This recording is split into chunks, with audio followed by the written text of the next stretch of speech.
When we use flexible sizing modes like fill or relative, we run the risk of things being stretched or squashed to such a degree that things get a bit, well, ugly. This is where min and max values come in, allowing us to enforce some limits to how big or small things can get, to keep things fluid but contained. Let's spend some time getting more familiar with the mechanics of min and max and look at some examples of when it saves the day. In the simplest terms, min for minimum means don't get smaller than, and max for maximum means don't get bigger than. Setting a minimum size props up the inside of our frame, making sure it won't shrink below a certain point. This is useful when we want an element to maintain legibility or structure, even as the screen gets smaller, preventing things from being completely squashed. Setting a maximum size, on the other hand, boxes in the outside of our frame, ensuring that it won't continue to expand beyond a certain point, keeping the layout tidy and contained without getting stretched into oblivion. By default, the actual min and max height and width fields don't show up on the properties panel until we click to add them if and when we need them.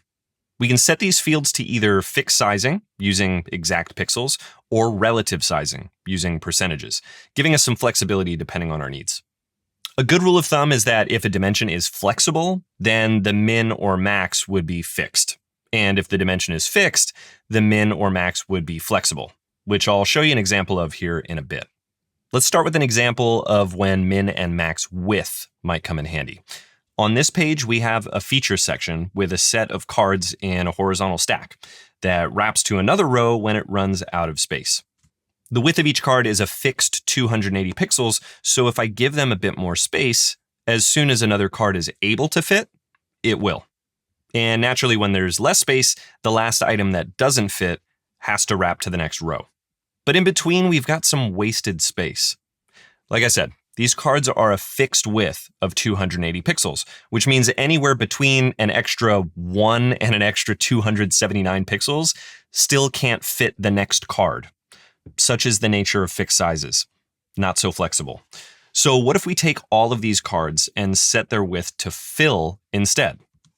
Well, that ain't great. There's nothing stopping these cards from getting as narrow as they need to be to fit on a single row. This is where min width comes in. Since we don't want these cards to ever get less than the 280 pixels wide they were before, we can add a min width and set that to 280 pixels. Now, since they can't get more narrow than 280 pixels, they'll wrap very similarly to the way they did originally, except now fill sizing is able to expand to occupy that available space. So now we get the best of both worlds, flexibility with constraints. There's still one other issue, and this is an extremely common one. As this breakpoint gets wider and wider, which will happen on large 4K or 5K desktop displays, things can get impractically wide. This block of text is becoming one super long line. There are too many cards to a row, and a card that gets its own row is absolutely massive. If we set the section to a fixed width, we'll lose all that great flexibility. You might be thinking, I get it, just add a max width to the section. But sometimes a section will have a background color or an image or even a video that we want to fill the entire width of the browser, even though we want the content to stop growing. So a better practice would be to wrap this content in a container of its own. To do that, I'll select the children of the section, right-click, and choose Add Stack. This wraps a new frame around our selection, adds a stack layout, sets the width to fill, and the height to fit, all in one step. I'll just fix this gap real quick.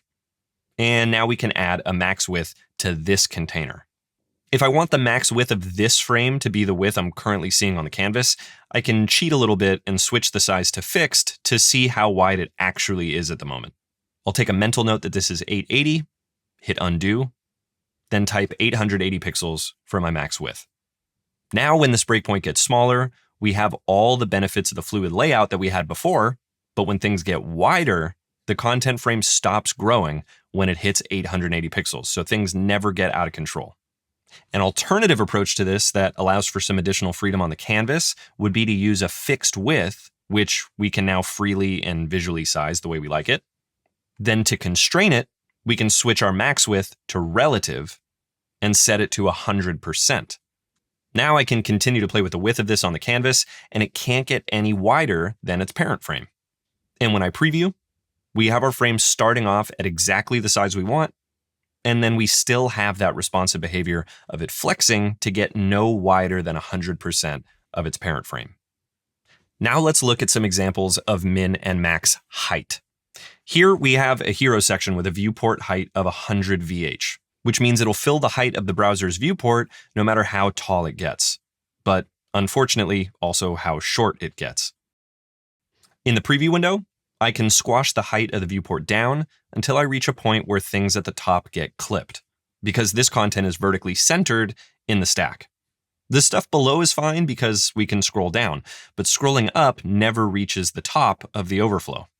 At the top of the preview window, we can actually see that here around 520 pixels is about as low as we can go before things get bad. So mental note, 520. Back on the canvas, I can select the hero section frame that's set to fill 100% of the viewport and click here to add a min height. I'll set it to 520 so it can't get less tall than what we saw looked okay in preview mode. And when we preview again, there we have it. The height essentially goes from filling the viewport to becoming fixed at 520 pixels, preventing the frame from clipping its content. Now let's look at a case where we have a text box with a blog excerpt and a read more button. The text box fills the width of its parent and fits the height of its content, the text itself.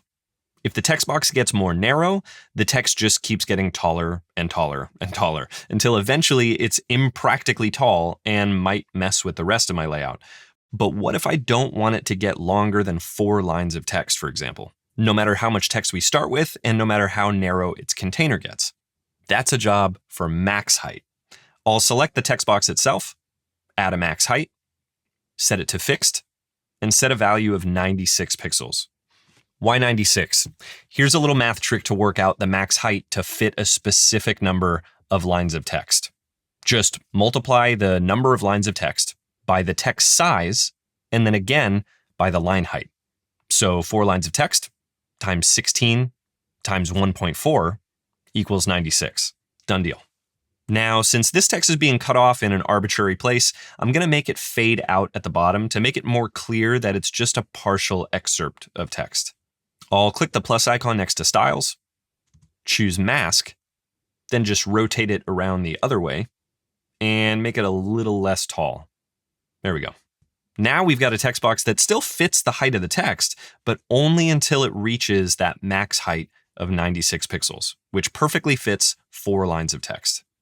Now you've got an idea of how we can use min and max for height and width to allow us to combine fixed and fluid behaviors, which gives us the flexibility to maintain control of our layouts no matter how parent frames and viewports flex.